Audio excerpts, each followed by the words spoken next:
Bonjour à tous, ici Richard pour l'artiste autodidacte, et dans cette vidéo on va parler de gestuelle. Et donc on va commencer par définir ce que c'est que la gestuelle. Et pour définir ça, on va commencer par un petit rappel, mais c'est un rappel important. Le dessin, c'est vraiment un moyen de communiquer avant tout. Et surtout dans le dessin dont je parle dans l'artiste autodidacte, c'est-à-dire le dessin qui va être un dessin narratif, un dessin d'imagination, un dessin qui va servir à raconter des histoires en gros. Donc pour communiquer des choses, la plupart du temps on va avoir besoin de personnages, et la plupart du temps ces personnages vont devoir être mis dans des positions particulières pour qu'ils expriment quelque chose.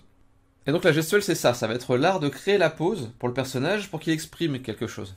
Il peut exprimer pas mal de choses, il peut exprimer une action, tout bêtement, donc qu'est-ce qu'est en train de faire le personnage. Mais ça peut être plus subtil, on va aussi avoir ce que pense le personnage, comment il se sent quoi. Est-ce qu'il est plutôt joyeux, est-ce qu'il est plutôt en colère, est-ce qu'il est détendu, est-ce qu'il est suspicieux. Et donc certes tout ça va passer par des expressions de visage, mais ça va aussi passer par des expressions corporelles, par des positions, par la mise en scène du corps.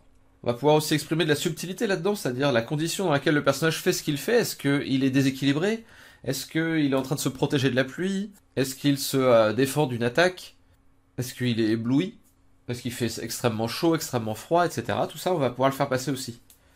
Et enfin, on va aussi faire passer des choses qui sont plus internes au personnage, c'est-à-dire sa compétence. Est-ce que ce qu'il est en train de faire, il est compétent dans ce qu'il fait?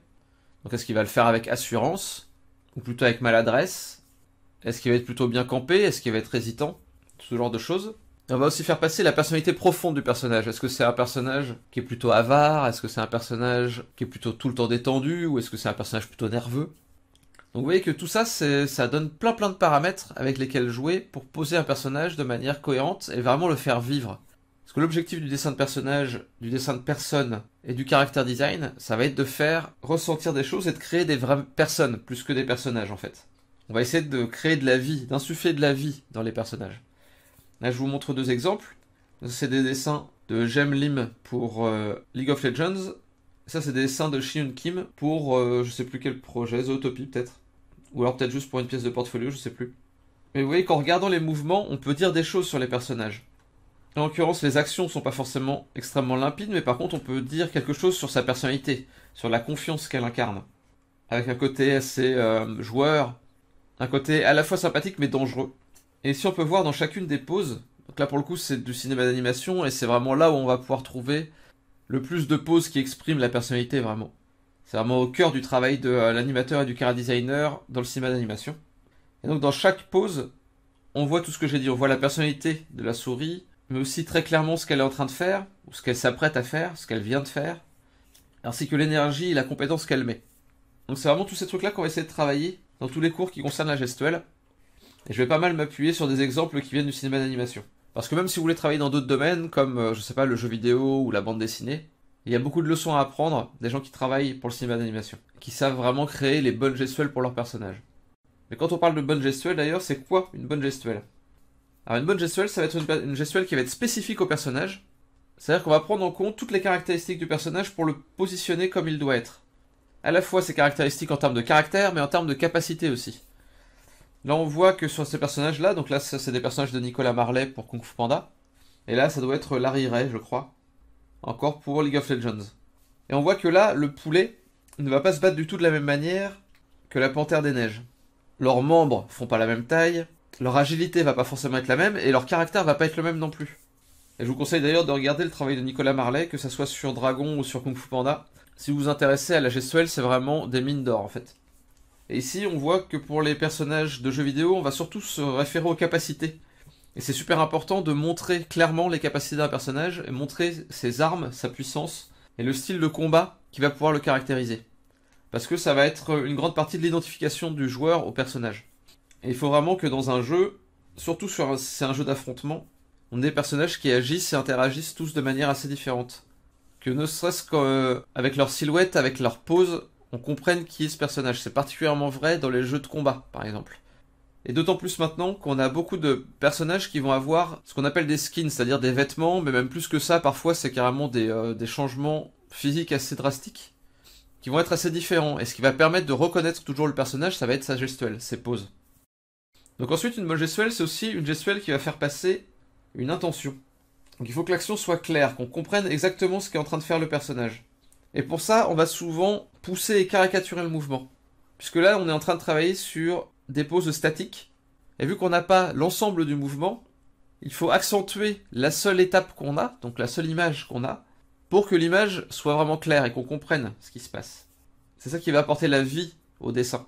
Donc même si vous êtes dans quelque chose de relativement réaliste, il faut pousser les poses, il faut les rendre un petit peu plus dynamiques encore que ce qu'on va avoir sur une photo. Ou en tout cas, il faut s'assurer que ça soit pile poil le bon moment du mouvement, que ça soit la pose clé, la pose vraiment la plus exagérée possible. Donc là, vous voyez, personne s'étire de cette manière-là aussi franchement que ça. Vous voyez que c'est très très poussé, qu'on a vraiment le mouvement qui va vraiment tout le long du bras comme ça. Mais on comprend bien l'intention du coup. Ici, là, sur la tortue et le lièvre, on va avoir vraiment deux styles très différents. Et vous voyez que c'est pas toujours caricaturé dans le sens exagéré à outrance, puisque pour la tortue, ce qu'il exagère, c'est le côté cool de la tortue, vraiment le côté assez détendu, zen. Alors que le mouvement du lièvre est beaucoup plus exagéré, dans le sens où les oreilles vont voler au vent, les jambes vont être vraiment dans des positions extrêmes, et le corps va être vraiment bien en avant. Et là, on a de la vitesse qui est exprimée, de la compétence dans la course pour le coup. Et ici, c'est pareil, la gestuelle de celui-ci est vraiment très penchée vers l'avant, pour qu'on comprenne bien le fait qu'il est vraiment fasciné par ce qu'il est en train de faire, ou en tout cas concentré. Et par contre, le personnage derrière va être très droit, et c'est cette droiture-là qu'il fallait exagérer dans la pose. Donc il faut vraiment exagérer, caricaturer ce qui est important pour la pose. Il ne faut pas juste que ça parte dans tous les sens. Il faut que l'intention soit vraiment claire.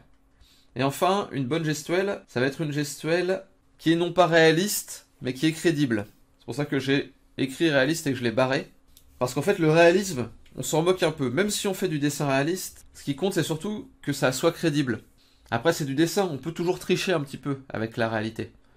Mais il faut qu'on la ressente, qu'il y ait une physicalité là-dedans. Et même dans des choses assez cartoon, il faut qu'on sente le poids, il faut que le corps agisse de manière crédible. Et après, plus c'est cartoon, plus on va pouvoir se permettre de désarticuler.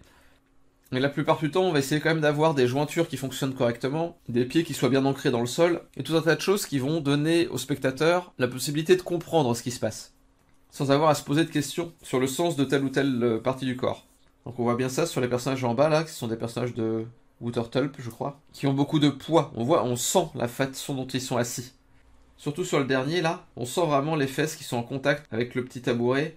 On sent que la chair va tomber vers le bas. Mais même sur des personnages plus maigres là, on sent bien qu'il a une sorte de poids sur les épaules, qu'il y a un bon contact entre le coude et les genoux. Et tous ces trucs là, vraiment, ça se sent bien. Pareil là pour ces images là, qui sont des images de Tom Gattelli. Il a fait pas mal de décomposition de mouvements comme ça. Et c'est une bonne chose à faire, c'est un exercice très très formateur. Et là on comprend vraiment bien le personnage qui arrive et qui va faire un saut périlleux comme ça. Ça fonctionne à merveille. Et là on a des images de Peter de Sèvres pour l'âge de glace, et on voit vraiment que c'est pareil, le personnage a une vraie physicalité. On sent sa masse, on sent son poids, on sent sa présence.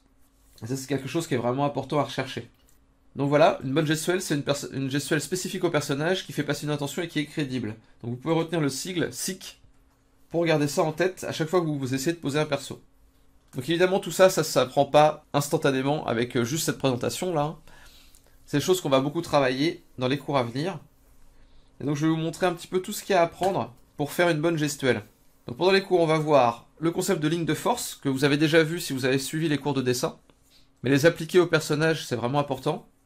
On va voir la notion d'intention, d'intentionnalité d'une pose, les angles du corps, le rythme du corps, les courbes et les droites, le volume, qui est différent du poids, mais c'est deux notions qui sont importantes et souvent assez interdépendantes. La notion d'équilibre, qui va aussi avec la notion de poids, l'exagération des mouvements du corps, et après on verra un peu plus tard comment déformer le corps, les expressions du visage, les expressions des mains et des pieds, qui sont vraiment une grosse partie de l'acting, ainsi que la notion d'action et réaction. Et j'aurais pu mettre aussi 3 petits points, puisqu'il y aura certainement aussi d'autres concepts qui seront liés à l'acting, qui viendront bien plus tard. Donc voilà tout pour cette présentation de ce que c'est que la gestuelle. Vous allez maintenant pouvoir passer à la suite pour développer tous ces concepts-là de manière plus pratique. À bientôt!